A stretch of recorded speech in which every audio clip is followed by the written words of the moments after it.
കണ്ണൂർ കായലോട് സദാചാരാക്രമണത്തെ തുടർന്ന് ആത്മഹത്യ ചെയ്ത റസീനയുടെ ആൺസുഹൃത്തിനെ SDPI ഓഫീസിലെത്തിച്ച ദൃശ്യം 24-ന് ലഭിച്ചു.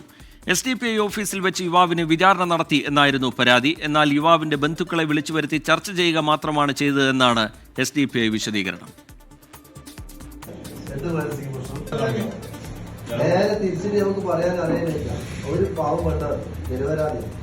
നേരെ വാരവിട്ടേക്ക്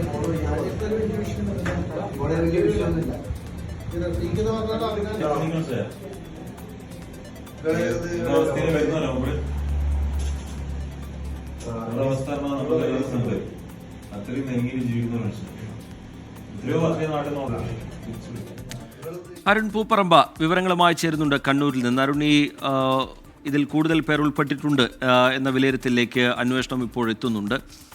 ഈ ഓഫീസിൽ കൊണ്ടുവന്നു, അവിടെ വെച്ച് പരസ്യമായി വിചാരണ ചെയ്തു എന്നൊക്കെയാണ് ഉയർന്നു വന്നിരിക്കുന്ന ആക്ഷേപം. ഇപ്പോൾ പുറത്തു വരുന്ന ദൃശ്യങ്ങളിൽ നിന്ന് മനസ്സിലാവുന്നത് എന്താണ് അരുൺ പൂപ്പറമ്പ്?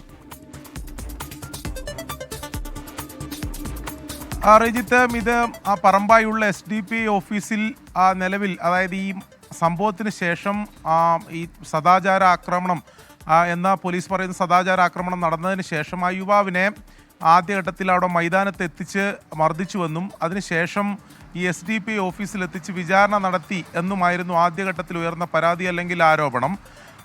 അതുമായി ബന്ധപ്പെട്ട ആ യുവാവിനെ ഇപ്പോൾ SDPI ഓഫീസിൽ എത്തിച്ചിട്ടുള്ള ദൃശ്യമാണ് ഇപ്പോൾ പുറത്തു വന്നിട്ടുള്ളത്. അതുമായി ബന്ധപ്പെട്ട് അങ്ങനെ എന്തെങ്കിലും വിചാരണ ആ ഓഫീസിനകത്ത് നടന്നിട്ടുണ്ടോ, ഏതെങ്കിലും രീതിയിൽ അവിടെ വെച്ച് എന്തെങ്കിലും മർദ്ദനമോ വിചാരണയോ നടന്നിട്ടുണ്ടോ എന്ന കാര്യത്തിൽ പോലീസിൻ്റെ അന്വേഷണം നടന്നു വരികയാണ്. അതിലൊരു കൃത്യമായ ഒരു വ്യക്തത വരുത്തേണ്ടത് പോലീസാണ്. പക്ഷേ ഇതിൽ SDPI പറയുന്നത് ഈ സംഭവത്തിന് ശേഷം അവർ ഒരു മധ്യസ്ഥ ചർച്ച അവിടെ നടന്നിരുന്നു. ഈ പ്രശ്നം പരിഹരിക്കുന്നതിന് വേണ്ടി ആ യുവതിയുടെ ബന്ധുക്കളെയും അതോടൊപ്പം തന്നെ ഈ മയിൽ സ്വദേശിയായിട്ടുള്ള യുവാവിൻ്റെ ബന്ധുക്കളെയും വിളിച്ചു വരുത്തി, നാട്ടിലേക്ക് വിളിച്ചു വരുത്തി. അതിനുശേഷം ഒരു സ്ഥലത്ത് അതായത് SDPI ഓഫീസിൽ വെച്ച് ഈ മധ്യസ്ഥ ചർച്ച നടന്നു എന്നതായിരുന്നു SDPI കാര്യത്തിൽ വിശദീകരിച്ചത്. അല്ലാതെ ഏതെങ്കിലും തരത്തിൽ വിചാരണ അവിടെ നടന്നിട്ടില്ല എന്നതാണ് അവർ പറയുന്നത്. ആ ചർച്ച നടത്തിയതിന് ശേഷം അവരുടെ ബന്ധുക്കൾക്കൊപ്പം യുവാവിനെ പറഞ്ഞയക്കുകയും ചെയ്തു എന്നതാണ് അവരുടെ എന്തായാലും വാദം. എന്തായാലും ഈ ദൃശ്യങ്ങൾ പുറത്തു വരുന്നതിൽ ഇപ്പോൾ ആ യുവാവുണ്ട്, അതോടൊപ്പം തന്നെ SDPI പ്രവർത്തകരായിട്ടുള്ള ആൾക്കാരുണ്ട്. ഈ യുവതിയുടെ പിതാവ് കൂടി ആ ദൃശ്യത്തിൽ നമുക്ക് കാണാൻ കഴിയും. ഇനി അവിടെ വെച്ച് മറ്റെന്തെങ്കിലും വിചാരണ നടന്നിട്ടുണ്ടോ, എന്താണ് ആ ഓഫീസിൽ കൂടുതലായി നടന്നതിനെ സംബന്ധിച്ച് അതിൽ വിശദമായ അന്വേഷണത്തിൻ്റെ പരിധിയിൽ അതുണ്ട്. ആ കാര്യങ്ങൾ കൂടി അന്വേഷിക്കുമെന്നാണ് സിറ്റി പോലീസ് കമ്മീഷണർ എന്തായാലും രാവിലെ വ്യക്തമാക്കിയത്. എന്തായാലും SDPI ഓഫീസിൽ യുവാവിനെ എത്തിച്ചു എന്നുള്ളത് വാസ്തവമാണ്. ഇനി അവിടെ നടന്നിട്ടുള്ള കാര്യം എന്താണെന്ന കാര്യത്തിൽ ഒരു വ്യക്തത വരുത്തേണ്ടത് പോലീസാണ്. നിലവിൽ ആ യുവാവ് ഉൾപ്പെടെ അവിടെ ഇരിക്കുന്ന ദൃശ്യങ്ങളാണ് ഇപ്പോൾ പുറത്തു വന്നിട്ടുള്ളത്. അരുൺ പൂപ്പറമ്പ, പോലീസ് പക്ഷേ ഈ സദാചാര പോലീസിംഗ് നടന്നിട്ടുണ്ട്. അതിപ്പോൾ ഈ ഓഫീസിൽ വെച്ചാണോ എന്നുള്ളതല്ല, മറ്റെവിടെയെങ്കിലും വെച്ചാണോ, നേരത്തെ സംസാരിക്കുന്ന ഘട്ടത്തിലാണോ എന്നുള്ളതൊന്നും വ്യക്തമല്ല. പോലീസാണ് അതിൽ വ്യക്തത വരുത്തേണ്ടത്. പക്ഷേ കൃത്യമായ തെളിവുകൾ കൈവശമുണ്ട് എന്ന് പോലീസ് പറയുന്നു. അത് ഈ 3 പേജുള്ള യുവതിയുടെ ആത്മഹത്യാക്കുറിപ്പിലെ വിവരങ്ങൾ മാത്രമല്ല, അതല്ലാത്ത തെളിവുകളും ശേഖരിക്കാൻ ഇതുമായി ബന്ധപ്പെട്ട് പോലീസിന് കഴിഞ്ഞിട്ടുണ്ടോ അരുൺ പൂപ്പറമ്പ? ഈ സദാചാര ആക്രമണം നടന്നു എന്ന് പറയുന്ന സ്ഥലം ഈ ഓഫീസിന് സമീപം തന്നെയാണ്.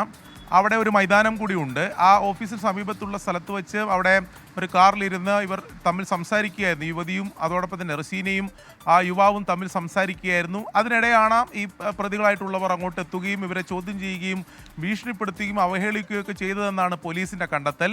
അത് ആത്മഹത്യാക്കുറിപ്പിലെ തെളിവുകൾ മാത്രമല്ല, പോലീസ് കമ്മീഷണർ തന്നെ അത് വ്യക്തമാക്കിയിട്ടുണ്ട്. മറ്റ് കൃത്യമായ ശാസ്ത്രീയമായ തെളിവുകളുണ്ട്, ദൃക്സാക്ഷികളുടെ മൊഴിയുണ്ട്. ഈ കൃത്യമായ എവിഡൻസിൻ്റെ അടിസ്ഥാനത്തിലാണ് 3 പേരെ അറസ്റ്റ് ചെയ്തത്.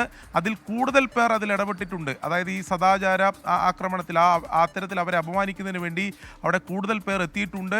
അവരിലേക്കും കൂടി അന്വേഷണം പോവും. അതായത് ഇതിൽ പ്രതിപ്പട്ടികയുടെ എണ്ണം കൂടാനുള്ള സാധ്യത തന്നെയാണ് ഉള്ളത് എന്നാണ് പോലീസ് നൽകുന്ന സൂചന. എന്തായാലും ഇപ്പോൾ 3 പേരെ മാത്രമാണ് അറസ്റ്റ് ചെയ്തിട്ടുള്ളത്. സംശയമുള്ള ചില ആൾക്കാരുണ്ട് എന്നാണ് പോലീസ് പറയുന്നത്. അതുമായി ബന്ധപ്പെട്ട ചില ദൃശ്യങ്ങൾ ഉൾപ്പെടെ പോലീസിൻ്റെ പക്കലുണ്ട് എന്ന കാര്യം ആ സൂചനയും ഇന്ന് കമ്മീഷണർ നൽകിയിരുന്നു. എന്തായാലും വരും മണിക്കൂറിൽ ഒരുപക്ഷെ അങ്ങനെ കൂടുതൽ അറസ്റ്റുകൾ ഉണ്ടാകാനുള്ള സാധ്യത കൂടിയുണ്ട്. എന്തായാലും ഈ സദാചാര ആക്രമണം നടന്നതിന് ശേഷം അത്തരത്തിലുള്ള അവഹേളനം നടന്നതിന് ശേഷം ആ യുവാവിനെ മർദ്ദിച്ചു എന്നതാണ് പോലീസിന്റെ കണ്ടെത്തൽ. അതിനും ശേഷമാണ് ഈ STP ഓഫീസിലേക്ക് എത്തിച്ച് വിചാരണ നടത്തിയെന്നാണ് നേരത്തെ ആദ്യഘട്ടത്തിൽ ഉയർന്നു വന്ന പരാതി. എന്തായാലും ആ യുവാവിനെ അവിടെ എത്തിച്ചിട്ടുണ്ട്. പക്ഷേ അവിടെ വെച്ച് നടന്നത് ചർച്ചയാണ്, മധ്യസ്ഥ ചർച്ചയാണ്, ഇത് പരിഹരിക്കുന്നതിന് വേണ്ടി ചർച്ചയാണെന്നാണ് SDPIയുടെ വാദം.